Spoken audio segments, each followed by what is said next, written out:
নবনীরদ-নিন্দিত কান্তিধারম রসসাগর নাগর भूपवरम। हरे कृष्णा, दंडवत प्रणाम। हम लोग श्रीमद् भागवतम के द्वितीय स्कंद में हैं, दूसरी अध्याय चल रहा है। आज हम लोग श्लोक संख्या 34 से कंटिन्यू करेंगे। आज हम लोग श्लोक संख्या 34 से 36 तक करेंगे। यस, 34 नंबर श्लोक। भगवान ब्रह्म कर्षण्यानेया भगवान ब्रह्म कर्षण्यान त्रिरन्वीक्ष मनीषया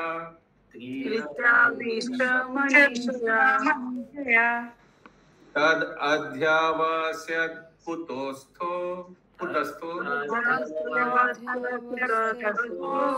रतिरात्मान यतो भवेत्। हरे कृष्णा प्रभु जी, 33 श्लोक उस दिन नहीं ना हुआ था, 33 नंबर नहीं हुआ था जो आप बोले कि कंबाइन कर देंगे ताऊत। 33 हुआ था माता जी। आपको अभी 33 का बताया माता जी, आपको रिकैप कराया तो 33 वाला बताया था माता जी। 31 से 32 तक है। ठीक है प्रभु जी। आप जो रिकैप कराया उसका आखिरी सेंटेंस पढ़िए माता जी। हाँ प्रभु जी, जो लोग भौतिक विश्व में भटक रहे हैं उनके लिए भगवान कृष्ण की प्रत्यक्ष भक्ति से बढ़कर मोक्ष का कोई अधिक कल्याणकर साधन नहीं है। कितना नंबर श्लोक का अनुवाद है, देखिए एक बार। यस, पढ़िए। महापुरुष ब्रह्मा ने ध्यान पूर्वक तथा अत्यंत मनोयोग से वेदों का 3 बार अध्ययन किया और उनकी भली भांति समीक्षा कर लेने के पश्चात वे इस निष्कर्ष पर पहुंचे कि पूर्ण पुरुषोत्तम भगवान श्री कृष्ण के प्रति आकर्षण रति इस धर्म की सर्वोच्च सिद्धि है। हरे कृष्ण। तो 3 बार ब्रह्मा जी ने वेदों का अध्ययन किया।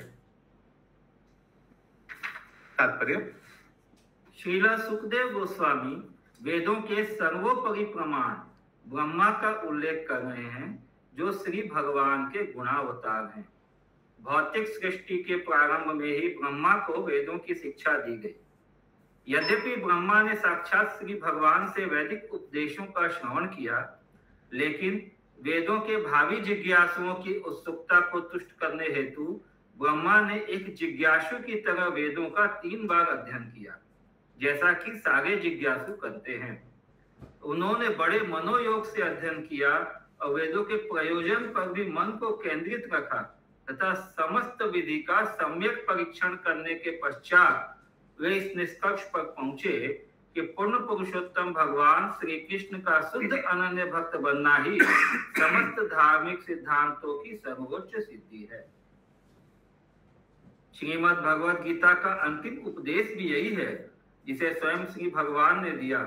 इस प्रकार वैदिक निर्णय सभी आचार्यों द्वारा मान्य हैं और जो इस निर्णय के विरुद्ध हैं वे वेदवादगत लोग हैं, जैसा कि श्रीमद् भगवद गीता 2.42 में कहा गया है। हरे कृष्णा। तो बबीता अग्रवाल माता जी, हम लोग सब वेदवाद रतस है ना? है तो? है? नहीं है। हम लोग वेदों को मानते हैं तो विमुख नहीं है। ये सब ध्यान से सुनिएगा। जो लोग वेदों के खिलाफ है, विरुद्ध है, उन लोग को क्या बोला जाता है? वेदों का माने कंक्लूजन का खिलाफ है, उन लोग को बोला जाता है वेदवाद रतस। किसी का कोई प्रश्न है? जो भगवान की सर्वोच्चता सर्वोत्तम मतलब इसके खिलाफ है। हाँ। कृष्ण ही परमेश्वर है। yes. As explained in 2.42 Bhagavad Gita में भी यही बात बोला गया। 2.42 कौन सा श्लोक है? गीता 2.42।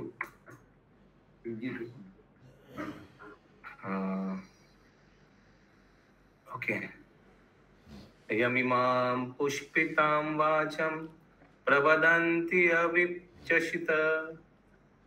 2.42 का है ये, यही है ना, 4-4-3. Those with limited understanding get attracted to the flowery words of the Vedas, which advocate ostentatious rituals for elevation to the celestial boards, and presume no higher principle in described in them. जो लोग वेदों का अच्छा कथन पे अटक जाता है, भाषा पे अटक जाता है, उन लोग स्वर्ग लोग उधर पहुंच जाता है. लेकिन हम लोग को जानना पड़ेगा कि वेद का 90% कर्मकांड है, इसीलिए शास्त्र अध्ययन का रिकमेंडेशन नहीं किया जाता है. I mean, सब शास्त्र का अध्ययन यानी 108 उपनिषद, 18 पुराण, हम लोग को क्या बोला जाता है, ये सब का सार पढ़ना चाहिए. भागवत गीता, श्रीमद् भागवतम, उपनिषद का सार. 35 नंबर श्लोक. भगवान सर्वभूतेषु लक्षिता स्वात्मना हरि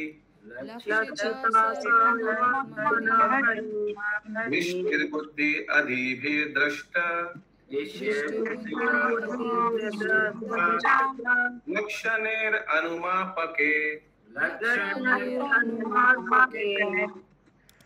आत्मा के साथ भगवान श्री कृष्ण प्रत्येक जीव में उपस्थित हैं, और जब हम देखते हैं तथा बुद्धि की सहायता लेते हैं तब हमें इस तथ्य का अनुभव होता है और इस परिकल्पना की पुष्टि होती है.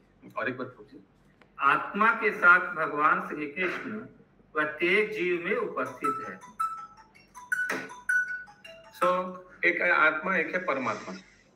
तो भगवान परमात्मा रूप में हर एक आत्मा के पास खड़े हैं ना, I mean, जी. यस. और जब हम देखते हैं तथा बुद्धि की सहायता लेते हैं तब हमें इस तथ्य का अनुभव होता है और इस परिकल्पना की पुष्टि होती है. चंदा माता जी म्यूट. तात्पर्य. जन सामान्य का यह आम तर्क है कि चूंकि श्री भगवान हमारी आंखों के सामने नहीं दिखते तो फिर कोई किस तरह उनकी शरण में जाए या उनकी दिव्य हमारी सेवा में लगे. ऐसे जन सामान्य हेतु यहाँ पर श्रील सुखदेव गोस्वामी द्वारा व्यवहारिक सुझाव दिया गया है कि मनुष्य तर्क तथा अनुभूति द्वारा किस तरह परमेश्वर का अनुभव पा सकता है. हरे कृष्णा. तो ये परमात्मा का अनुभूति यानी भगवान हमारे शरीर के अंदर हृदय में है, ये कैसे हम लोग कर सकते हैं? सुखदेव गोस्वामी बताते हैं, हेल्प फ्रॉम द इंटेलिजेंस, बुद्धि के द्वारा हम लोग को समझ में आ सकता है कि परमात्मा एक्चुअली भगवान हमारे हृदय में है, हम सभी के हृदय में है. कैसे? आगे सुनेंगे. यस. वास्तव में श्री भगवान हमारी वर्तमान भौतिक इंद्रियों द्वारा देखे नहीं जा सकते, किंतु जब कोई व्यवहारिक सेवा भाव से श्री भगवान की उपस्थिति के बारे में आश्वस्त हो लेता है तो भगवत कृपा से उनकी अनुभूति होती है और श्री भगवान का ऐसा शुद्ध भक्त सदैव तथा प्रत्येक स्थान में श्री भगवान की उपस्थिति का अनुभव कर सकता है. हरे कृष्णा. तो क्या विधि दिया है उपस्थिति अनुभव करने का? सेवा द्वारा. सेवन मुखे जीवादो स्वयं स्फुरत तदा. जो भक्त भगवान की सेवा में रहेगा उसको अनुभूति होगा परमात्मा का. आगे. वह यह अनुभव कर सकता है कि बुद्धि श्री भगवान के पूर्ण अंश परमात्मा का रूप निर्देशन है. सामान्य व्यक्ति के लिए भी यह अनुभव कर सकना कि परमात्मा जन जन के साथ है कठिन नहीं है. हरे कृष्णा. तो वो भक्त कैसे अनुभव करेगा? वो यही अनुभव करेगा जो हमारी जो बुद्धि है ना वो परमात्मा का प्रकाश है. यानी परमात्मा बुद्धि के द्वारा भक्त को गाइड करेगा, ये कर, ये मत कर, ये ठीक है, ये गलत है. अंग्रेजी में भी हम लोग इसको क्या बोलते हैं मालूम है? कॉन्शियंस. कॉन्शियंस बोलते हैं. हाँ, कॉन्शियंस, कॉन्शियसनेस नहीं, कॉन्शियंस. इस्कॉन में आने के बाद भी हम लोग आने के आगे हम लोग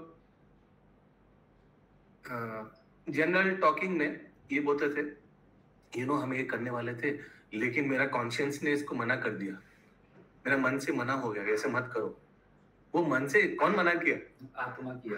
कौन उपदेश दिया? आत्मा तो मैं हूँ. फिर कौन उपदेश दिया? सोल उपदेश नहीं दिया, परमात्मा उपदेश. नहीं, हाँ ये मत कर, हाँ ये ठीक नहीं है, ये करने से अच्छा नहीं होगा, ये करना नहीं चाहिए, गलत है.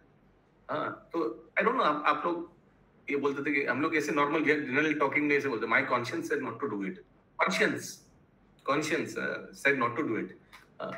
लेकिन हम लोग को तब ज्ञान नहीं था ये कि कॉन्शियंस या इंटेलिजेंस क्या है। तो अभी भी हम लोग को पता चल रहा है, श्रील प्रभुपाद बता रहे कि परमात्मा बुद्धि के द्वारा उस भक्त को गाइड करते हैं। आगे फिर से वो लाइन पढ़िए प्रभु जी, परमात्मा बुद्धि के द्वारा वह यह अनुभव कर सकता है कि बुद्धि श्री भगवान के पूर्ण अंश परमात्मा का रूप निर्देशन है। सामान्य व्यक्ति के लिए भी यह अनुभव कर सकना कि परमात्मा जन जन के साथ हैं कठिन नहीं है। इसकी विधि इस प्रकार है, मनुष्य आत्म पहचान का अनुभव करे और सकारात्मक रूप से अपने अस्तित्व का अनुभव करे कि वह विद्यमान है। यह उसे एकाएक नहीं अपितु थोड़ी बुद्धि लगाने पर अनुभव होगा कि वह शरीर नहीं है। उसे अनुभव होगा कि हाथ, पांव, सिर, बाल तथा अंग प्रत्यंग उसके शरीर के अंश अवश्य हैं, किंतु हाथ, पांव, सिर इत्यादि से उसके आत्म स्वरूप की पहचान नहीं हो सकती। अतएव अपनी बुद्धि से वह आत्मा को अन्य दृश्य वस्तुओं से अंतर करके उन्हें विलग कर सकता है। अतएव निष्कर्ष यह है कि जीव चाहे मनुष्य हो या पशु दृष्टा है और वह स्वयं के अतिरिक्त अन्य सभी वस्तुओं को देख सकता है। हरि बोल, कितना सुंदर। फिर से वो लाइन पढ़ी, जीव से। अतएव निष्कर्ष यह है कि जीव चाहे मनुष्य हो या पशु दृष्टा है और वह स्वयं के अतिरिक्त अन्य सभी वस्तुओं को देख सकता है। दृष्टा को क्या लिखा है? Witness, seer, SWR, seer. वो देख सकता है कि वो अपने आप के, हम लोग अपने आप को नहीं देख सकते, आत्मा को नहीं देख सकते, लेकिन दूसरे जीव को तो देख सकते हैं। और दूसरे जीव में आत्मा है, परमात्मा है, ये समझ सकते हैं। किसके द्वारा? अपने अंदर जो परमात्मा है वो बुद्धि के द्वारा प्रकाश करके हम लोग को ये समझाता है। एक्सीलेंट। दृष्टा तथा दृश्य में अंतर होता है। अब थोड़ी बुद्धि लगाने पर हम यह स्वीकार कर सकते हैं कि जो जीव अपने से दूर वस्तुओं को साधारण दृष्टि से देखता है वह स्वतंत्र रूप से देख या चल नहीं सकता।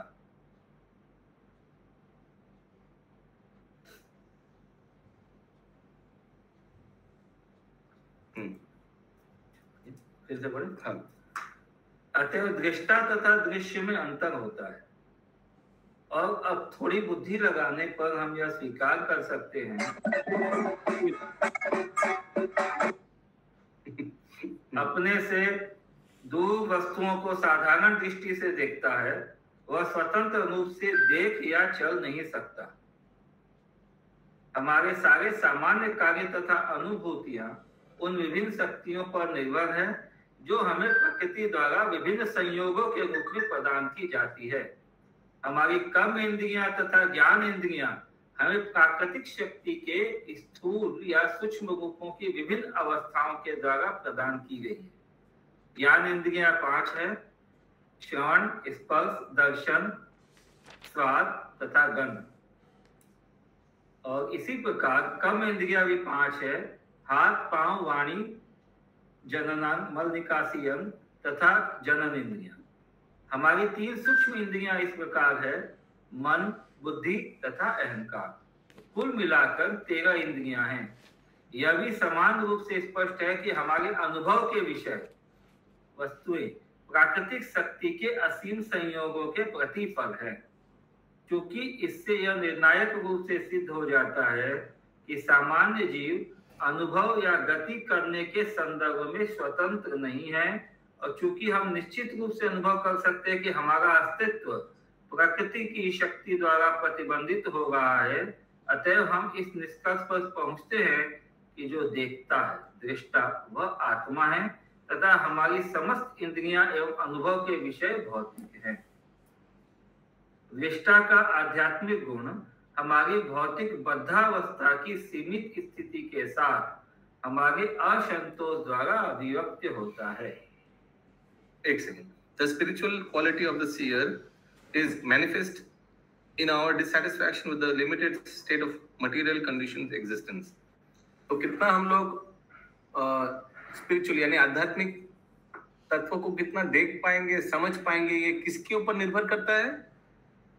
ये कितना हम लोग को ये जड़ जगत के प्रति वितृष्ण आया है उसके ऊपर डिपेंड करता है। जिसको इस जड़ जगत के प्रति बहुत ज्यादा घृणा आया है, डिससैटिस्फैक्शन आया है, उसके लिए ये ज्यादा आसान होगा आध्यात्मिक तत्व को समझना।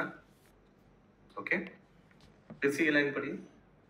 दृष्टा का आध्यात्मिक गुण हमारी भौतिक बद्धावस्था की सीमित स्थिति के साथ हमारे असंतोष द्वारा अभिव्यक्त होता है। असंतोष द्वारा। So the more a person is dissatisfied with material life, the more he will be able to perceive spiritual तत्व। आगे, आत्मा तथा पदार्थ में यही अंतर है। कुछ अल्पज्ञ तर्क करते हैं, कुछ जैव विकास के फलस्वरूप भौतिक पदार्थ से देखने तथा चलने की शक्ति विकसित होती है, किंतु ऐसा तर्क स्वीकार नहीं हो सकता क्योंकि ऐसा प्रयोगात्मक साक्ष्य प्राप्त नहीं है जिसमें पदार्थ से कहीं भी जीव उत्पन्न हुआ हो। ये समझना पड़ेगा। There are some less intelligent arguments that matter develops the power of seeing and moving as a certain organic development। समझ में आया किसी को? इसको फिर से पढ़िए, हिंदी आपको समझ में आया? दृष्टा का आध्यात्मिक गुण आत्मा तथा पदार्थ में यही अंतर है। कुछ अल्पज्ञ तर्क करते हैं कि कुछ जैव विकास के फलस्वरूप भौतिक पदार्थ से देखने तथा चलने की शक्ति विकसित होती है। मतलब कुछ लोग तर्क करते हैं कि जो मैटर है, मैटर से ही मतलब ये जो चलने और फिरने का ये जो शक्ति है ये डेवलप हुआ है। ओके, किंतु ये तर्क गलत है, स्वीकार नहीं है, क्योंकि ऐसा प्रयोगात्मक साक्ष्य प्राप्त नहीं है। मतलब किंतु इसको प्रूफ नहीं किया जा सकता। मैटर से आप इसको मतलब उसमें जो ये जो चेतना शक्ति कैसे आएगा ये प्रूफ नहीं किया जा सकता। ओके, जिससे पदार्थ से कहीं भी जीव उत्पन्न हुआ हो, तो मैटर से लाइफ का मतलब मैनिफेस्टेशन ये अभी तक प्रूफ नहीं हुआ।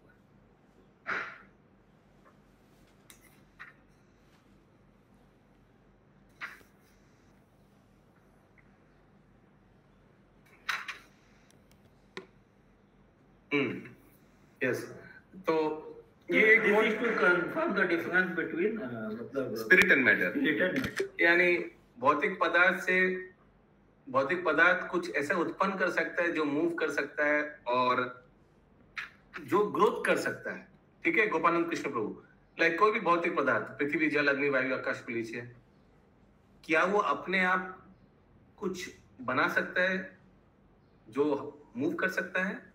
प्लस जो भी बनाएगा वो प्रोड्यूस कर सकता है या बढ़ सकता है, डेवलप कर सकता है? नहीं, भौतिक पदार्थ नहीं कर सकता जब तक ना उनमें स्पिरिट हो, आत्मा हो। यही बता रहे श्रील प्रभुपाद। आगे, भविष्य कितना ही आकर्षक क्यों ना हो, उस पर भरोसा नहीं किया जा सकता। भौतिक तत्वों से आत्मा के विकास की बात व्यर्थ एवं मूर्खतापूर्ण है, क्योंकि आज तक विश्व में कहीं भी पदार्थ में देखने तथा गति करने की शक्ति विकसित नहीं हुई। ऐसा कोई पदार्थ है जो देख सकता है, ग्रोथ कर सकता है? कोई मैटर ऐसा नहीं है। यस, आगे, अतएव यह निश्चित है कि पदार्थ तथा आत्मा दो पृथक सत्ताएं हैं और बुद्धि के प्रयोग द्वारा इस निष्कर्ष तक पहुंचा जा सकता है। अब हम इस बात पर आते हैं कि जो वस्तुएं थोड़ी बुद्धि लगाने पर दिखती है वे चलित नहीं हो सकती जब तक कि हम किसी को बुद्धि का प्रयोग करता या निर्देशक स्वीकार न कर ले। बुद्धि उसी प्रकार निर्देश करती है जिस प्रकार उच्च अधिकारी निर्देश देता है, और बुद्धि का प्रयोग किए बिना जीव न तो देख सकता है, न हिल डुल सकता है, न खा सकता है और न ही कोई कार्य कर सकता है। जब मनुष्य बुद्धि का उपयोग नहीं कर पाता तो वह बेशुद्ध बन जाता है। अतएव जीव बुद्धि पर अर्थात किसी श्रेष्ठ व्यक्ति के निर्देशन पर निर्भर रहता है। ऐसी बुद्धि सर्वव्यापी है। प्रत्येक जीव में बुद्धि होती है और यह बुद्धि किसी श्रेष्ठतर अधिकारी का निर्देशन होने के कारण उस पिता के तुल्य है जो अपने पुत्र का मार्ग निर्देशन करता है। ये उच्च अधिकारी परमात्मा है जो प्रत्येक जीव में उपस्थित रहकर उसके भीतर निवास कर रहे हैं। हरि बोल। श्रील प्रभुपाद परमात्मा का उपस्थिति को पुनर्स्थापित कर रहे हैं। किसी का कोई प्रश्न है? या कंटिन्यू प्रभु। अपने अन्वेषण के सिलसिले में यह हम निम्नलिखित प्रश्न पर विचार कर सकते हैं। एक और हम यह अनुभव करते हैं कि हमारी समस्त अनुभूतियां तथा कार्यकलाप प्रकृति की व्यवस्था द्वारा नियंत्रित है, तो भी हम सामान्यतया ऐसा अनुभव करते हैं और कहते हैं मैं देख रहा हूं या मैं कर रहा हूं।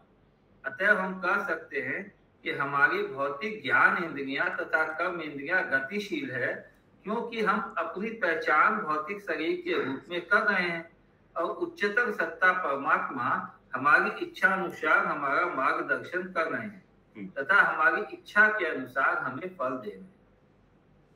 बुद्धि के रूप में परमात्मा के मार्गदर्शन का लाभ उठाकर हम हमारे इस निष्कर्ष का अध्ययन करना चालू रख सकते हैं और उसे व्यवहार में भी ला सकते हैं कि मैं यह शरीर नहीं हूँ, या हम झूठी पहचान करते रह सकते हैं और अपने को ही स्वामी तथा कर्ता मानते रह सकते हैं।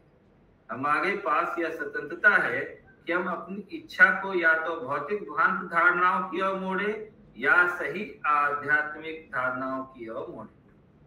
हम परमात्मा को अपना मित्र तथा मार्गदर्शक समझकर तथा परमात्मा की उच्चतर बुद्धि के साथ अपनी तथा आत्मा दोनों ही आत्मा है, तो उच्चतर बुद्धि के साथ अपनी बुद्धि का समन्वय करके सही आध्यात्मिक धारणा प्राप्त कर सकते हैं। फिर से पढ़िए प्रभु ये लाइन।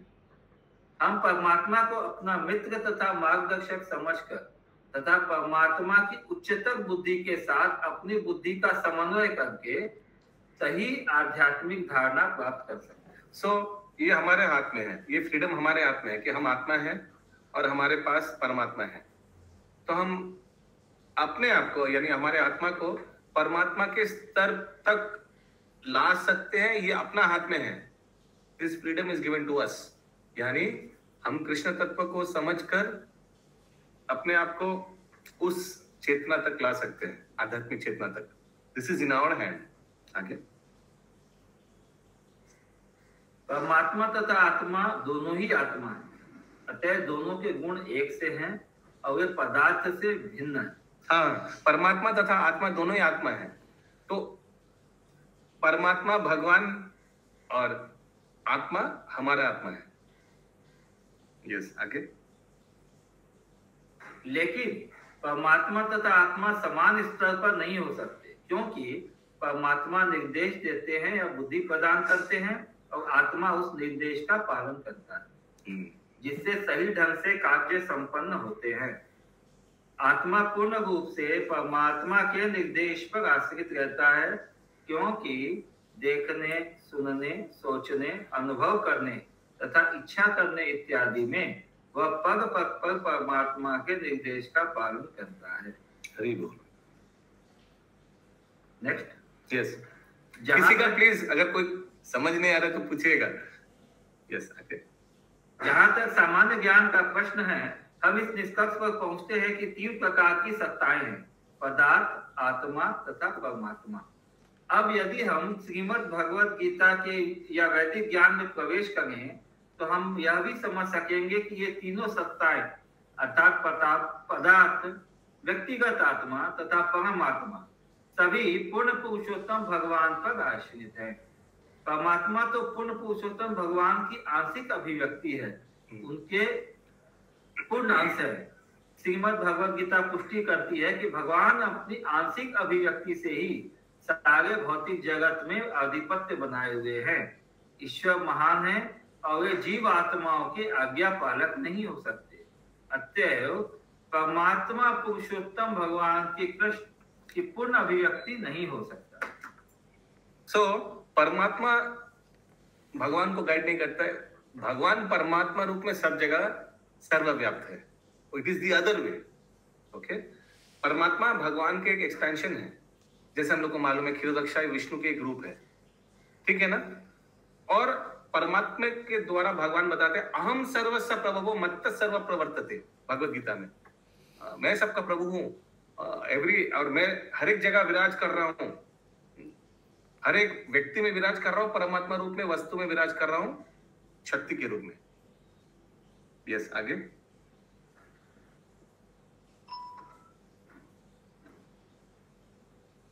जीवात्मा द्वारा परमात्मा की अनुभूति किया जाना आत्म साक्षात्कार का शुभ आरंभ है, और इस आत्म साक्षात्कार की प्रगति होने से मनुष्य बुद्धि द्वारा, मान्य शास्त्रों द्वारा तथा मुख्यतया भगवत कृपा द्वारा पूर्ण पुरुषोत्तम भगवान की अनुभूति कर पाने में सक्षम होता है। हरी बोल, 3 चीज से फिर से तो बोलिए। बुद्धि द्वारा, मान्य शास्त्रों द्वारा तथा मुख्यतया भगवत कृपा द्वारा पूर्ण पुरुषोत्तम भगवान की अनुभूति कर पाने में सक्षम होता है। श्रीमद् भगवद गीता भगवान श्री कृष्ण की प्रारंभिक अवधारणा है और श्रीमद् भागवतम उसके आगे ईश विज्ञान की व्याख्या है। अतएव यदि हम अपने संकल्प में दृढ़ रहें तथा उसी शरीर रूपी वृक्ष में आसीन बुद्धि के निर्देशक की कृपा की याचना करें, जो पक्षी रूपों में अन्य पक्षी के साथ आसीन है, जैसा कि उपनिषदों में कहा गया है, तो वेदों में दी गई सूचनाएं हमारे समक्ष स्पष्ट हो जाएंगी और तब पूर्ण पुरुषोत्तम भगवान वासुदेव को समझने में कोई कठिनाई नहीं होगी। अतएव बुद्धिमान व्यक्ति बुद्धि के ऐसे अवयोग से अनेक जन्मों के पश्चात भी वासुदेव के चरण कमलों की शरण ग्रहण करता है, जैसा कि श्रीमद् भगवद गीता 7.11 में पुष्टि हुई है। हरे कृष्णा। तो हम लोग एक पंछी हैं और हम लोग जो हमारे पास में जो बैठा हुआ पंछी है, उनके जब शरण ग्रहण करेंगे, यस, तो वो पास वाला पंछी कौन है? परमात्मा है। ये उदाहरण कहाँ दिया है? उपनिषद में दिया है, शायद कठोपनिषद में। ओके, भागवत गीता में बोला गया है 7.19 में, बहुनाम जन्म नामन्ते ज्ञानावामां प्रपद्यते वासुदेवा सर्वम इति स महात्मा सुदुर्लभ। ऐसा व्यक्ति बहुत दुर्लभ है। किसी का कोई प्रश्न है? इसके आगे वाला थोड़ा सा और समझा के बोलिए प्रभु जी। हाँ, इसके ऊपर का 2 लाइन। तो ये 2 पंछी है, ये कठोपनिषद में ये उदाहरण दिया गया है। पहला पंछी कौन है? आत्मा। और पहला पंछी क्या कर रहा है? एक डाल पे बैठ के डाल में जो फल है उसको भोग करने का प्रयास कर रहे हैं और देख रहा है और कुछ खाना पीना कुछ है या नहीं आजू बाजू। इसको किन से तुलना किया गया है? हम लोग से, जीव से, आत्मा से। हम लोग भी भौतिक जगत में भोग करने का प्रयास कर रहे हैं। और दूसरे पंछी कौन है? भगवान परमात्मा रूप में। कहां बैठा हुआ है? ठीक पहला पंछी के पास में बैठा हुआ है। और वो क्या कर रहा है? पहला पंछी को देख रहा है कि वो भोग कर रहा है और वेट कर रहा है कब वो हमारे ओर मुड़ के देखे, यानी कब वो भक्ति में आए। वैसे ही परमात्मा हमारे हृदय में बैठा हुआ है। क्यों? क्योंकि कभी भी भगवान, जैसे माता पिता बच्चे को कभी त्याग नहीं कर सकता है, वैसे परमात्मा भी कभी बच्चे को, अपना संतान को यानी जीव को कभी त्याग करके चला नहीं जाता। इसलिए कहीं भी जीव रहेगा वहां परमात्मा रहेगा। बेटा कहीं भी चला जाए, वो पीछे पीछे मम्मी डैडी, हम लोग को इसका एहसास रहता है प्रभु जी, रहे चाहे नहीं रहे, लेकिन मम्मी डैडी रहेगा, भगवान रहेगा परमात्मा रूप में। वेदर वी एग्री और नॉट एग्री, भगवान कभी त्यागेगा नहीं। और भगवान क्यों रहता है परमात्मा रूप में? वेट करता है। ये जड़ जगत में क्यों भेजा है? एक अवसर दिया है भक्ति करके फिर वापस जाने का। उसीलिए वेट करता है कब ये हमारे ओर दिखेगा, कब ये पंछी भोग वासना त्याग करके परमात्मा की ओर देखेगा। ये उदाहरण कठोपनिषद में दिया हुआ है। ठीक है, थैंक यू। 36 नंबर श्लोक। तस्मात् सर्वात्मना राजन्, तस्मात् सर्वात्मना राजन्, हरि सर्वत्र सर्वदा, हरि सर्वत्र सर्वदा, श्रोतव्यो कीर्तितव्यश्च, श्रोतव्यश्च स्मर्तव्यो भगवान नृणाम्, स्मर्तव्यो भगवान नृणाम्। Are you ready to read somebody? Okay, पढ़े। हे राजन, अतएव यह आवश्यक है कि प्रत्येक मनुष्य सर्वत्र तथा सदैव पुरुषोत्तम भगवान का श्रवण करे, गुणगान करे तथा स्मरण करे। हरि बोल। फिर से ये अनुवाद। हे राजन, अतएव यह आवश्यक है कि प्रत्येक मनुष्य सर्वत्र तथा सदैव पुरुषोत्तम भगवान का श्रवण करे, गुणगान करे तथा स्मरण करे। इसी में आनंद मिलेगा। ये कार्य करने में ही सबसे ज्यादा आनंद मिलेगा और कोई कार्य में आनंद नहीं मिलेगा। हरि बोल। तात्पर्य श्रील सुखदेव गोस्वामी इस श्लोक को तस्मात् अर्थात अतएव शब्द से प्रारंभ करते हैं, क्योंकि वे पिछले श्लोक में बता चुके हैं कि भक्ति योग की उत्कृष्ट विधि के अतिरिक्त मोक्ष का अन्य कोई शुभ उपाय नहीं है। भक्तों द्वारा विभिन्न विधियों तथा यथा साउंड के लिए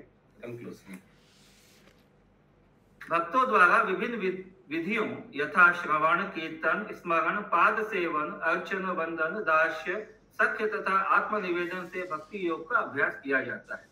ये 9 प्रामाणिक विधियां हैं और एक निष्ठावान भक्त इनमें से सभी या कुछ या केवल एक के विधि द्वारा वांछित फल प्राप्त कर सकता है। हरे कृष्णा। क्लियर है ना?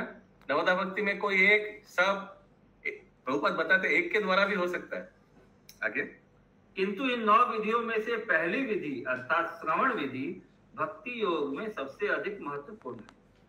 पर्याप्त तथा समुचित विधि से श्रवण किए बिना अन्य विधियों के अभ्यास से कोई प्रगति नहीं हो पाती और केवल श्रवण हेतु तो समूचा वैदिक साहित्य भरा पड़ा है, जिसे श्रील व्यासदेव जैसे श्री भगवान के सत्यावेश अवतार ने संकलित किया है। उसीलिए घर में न्यूज़पेपर लेना बंद कर दीजिए, मैगजीन जो है दरकार नहीं है। इतना व्यासदेव ने शास्त्र दिया है, वही पढ़ते पढ़ते खत्म नहीं कर पाइएगा। आगे क्योंकि यह सुनिश्चित हो चुका है कि श्री भगवान प्रत्येक वस्तु के परमात्मा है, अतः उनका श्रवण तथा कीर्तन सर्वत्र एवं सदैव होना चाहिए। यह मनुष्य का विशिष्ट कर्तव्य है। जब मनुष्य सर्वव्यापी श्री भगवान के विषय में सुनना बंद कर देता है तो वह मानव निर्मित यंत्रों द्वारा प्रसारित अनर्गल बातों को सुनने का अभ्यस्त बन जाता है। ऐसा नहीं हुआ ना पिछले 2 दिन? नहीं प्रभु जी। आगे कोई यंत्र बुरा नहीं है, क्योंकि यंत्र से मनुष्य श्री भगवान के विषय में सुन सकता है, किंतु प्रच्छन्न कार्यों के लिए प्रयुक्त होने से यंत्र मानव सभ्यता के स्तर में त्वरित ह्रास ला रहा है। तो मोबाइल खराब नहीं है, लेकिन मोबाइल अगर आप यूज कर रहे हैं श्रील प्रभुपाद के लेक्चर श्रवण करने के लिए तो अच्छा है। यहाँ पर यह कहा गया है कि मनुष्य के लिए सुनना अनिवार्य है, क्योंकि श्रीमद् भगवद गीता तथा श्रीमद् भागवतम जैसे ग्रंथ इसी उद्देश्य से लिखे गए। मनुष्यों के अतिरिक्त अन्य कोई सजीव प्राणी ऐसे वैदिक ग्रंथों का श्रवण नहीं कर सकता। यदि मानव समाज वैदिक साहित्य का श्रवण करे तो वह उन अपवित्र व्यक्तियों द्वारा उच्चारित अपवित्र शब्द ध्वनि को नहीं सुन पाएगा जो पूरे समाज के स्तर को गिराने वाले हैं। श्रवण की पुष्टि कीर्तन द्वारा होती है। जो व्यक्ति उचित स्रोत से सुनता है वह सर्वव्यापी श्री भगवान के विषय में आश्वस्त हो जाता है और तब वह श्री भगवान का गुणगान करने हेतु प्रोत्साहित होता है। सभी बड़े बड़े आचार्यों ने यथा रामानुजाचार्य, मध्वाचार्य, चैतन्य महाप्रभु, श्रीपाद सरस्वती ठाकुर ने या अन्य देशों में जैसे मोहम्मद ईसा तथा अन्य महान चिंतकों ने कीर्तन द्वारा सदैव तथा सर्वत्र श्री भगवान का यशोगान किया है। क्योंकि श्री भगवान सर्वव्यापी है, अतएव सर्वत्र तथा सदैव उनका गुणगान करना अनिवार्य है। देखिए इन लोग सब, कोई भी धर्म लीजिए, धर्म का जो संस्थापक आचार्य है, सब क्या प्रचार किया है? यही प्रचार किया कि भगवान का करने के लिए, प्रभु जी कीर्तन करने के लिए। यस, इनफैक्ट मैं कल ही सुना कि ये जो हम लोग का भागवत गीता ग्रंथ है ना इस्कॉन का, तो भागवत गीता ग्रंथ में प्रभुपाद ने क्या इंस्ट्रक्शन दिया? जो उर्दू वाला ग्रंथ है भागवत गीता, जो उर्दू वर्जन है, समझ रहे आप लोग? भागवत गीता जो उर्दू में लिखा गया है इस्कॉन का भागवत गीता, उसमें भगवान उवाचा में अल्लाह उवाचा लिखा हुआ है। उसमें भगवान उवाचा के बदले अल्लाह उवाचा लिखा हुआ है। क्यों लिखा हुआ है? इसलिए क्योंकि अल्लाह भी तो भगवान ही है। और जितना भी यहाँ श्रील प्रभुपाद बता रहे, जितना भी क्राइस्ट हो, अल्लाह हो, पैगंबर हो, या जितना भी आचार्य जैसे रामानुचार्य, मध्वाचार्य, चैतन्य महाप्रभु, आचार्य भी है, चैतन्य साक्षात भगवान है, लेकिन आचार्य भी तो है, वैष्णव आचार्य। इन लोग क्या प्रचार किया? तो यहाँ फिलोसोफर लिखा है, अन्य महान चिंतकों, महान चिंतक या फिलोसोफर भी तो है। तो इन लोग क्या प्रचार किया? शुद्ध भक्ति का प्रचार किया, भगवत प्रेम का प्रचार किया। यस, आगे। क्योंकि श्री हरे कृष्णा प्रभु, हरे कृष्णा। यस, संगीनी श्याम माता जी। तो लेकिन अल्लाह वाचा जो लिखा, अल्लाह तो संस्कृत में नहीं श्लोका बोले थे, वो तो उर्दू लैंग्वेज था उनका। हाँ, लेकिन उर्दू कौन पढ़ेगा? उर्दू कौन पठन करेगा? उर्दू भाषा में भगवत गीता कौन पठन करेगा? जो ईसाई या सॉरी जो इस्लाम धर्म को फॉलो करते हैं, है ना? तो वो कनेक्ट कर पाएगा। अल्लाह वाचा, तो अल्लाह यानी भगवान नहीं, तो वो रिप्रेजेंट करेगा, वो वही एक्सेप्ट करेगा प्रभु संस्कृत श्लोका को। अल्लाह के बाद जो श्लोका बोला जाएगा उस चीज को एक्सेप्ट करेगा। भगवान को रिप्लेस कर रहा है। द वर्ड भगवान को रिप्लेस किया गया अल्लाह से, ये समझाने के लिए कि जो भी मैसेंजर है सब यही प्रीच करा रहे। इस पैराग्राफ में ये समझा रहा है श्रील प्रभुपाद कि जो भी फिलोसोफर है, जो भी मैसेंजर दूसरा धर्म में भी है, भगवान का, गॉड का ही कैसे डिवोशन किया जाता है, भक्ति किया जा सकता है, उसी को प्रचार किया है, ये समझाने के लिए। सुप्रीम पर्सनालिटी को रिप्रेजेंट कर रहा है। हाँ, correct, supreme personality of godhead को रिप्रेजेंट कर रहा है, उसको रिप्लेस किया आइटम। या क्योंकि श्री भगवान सर्वव्यापी हैं, अतएव सर्वत्र तथा सदैव उनका गुणगान करना अनिवार्य है। श्री भगवान का गुणगान करने में देश तथा काल का बंधन नहीं होना चाहिए। यही सनातन धर्म या भागवत धर्म कहलाता है। सनातन का अर्थ है शाश्वत, सदैव तथा सर्वत्र, और भागवत का अर्थ है श्री भगवान संबंधी। श्री भगवान सारे देश और काल के स्वामी हैं, अतएव श्री भगवान के पवित्र नाम का विश्व भर में श्रवण, कीर्तन तथा स्मरण होना चाहिए।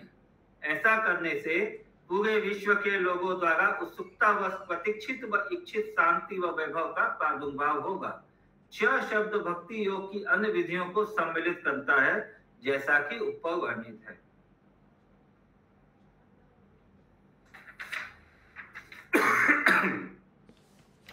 Thank you. हम लोग काहोत क्विज शुरू कर सकते हैं।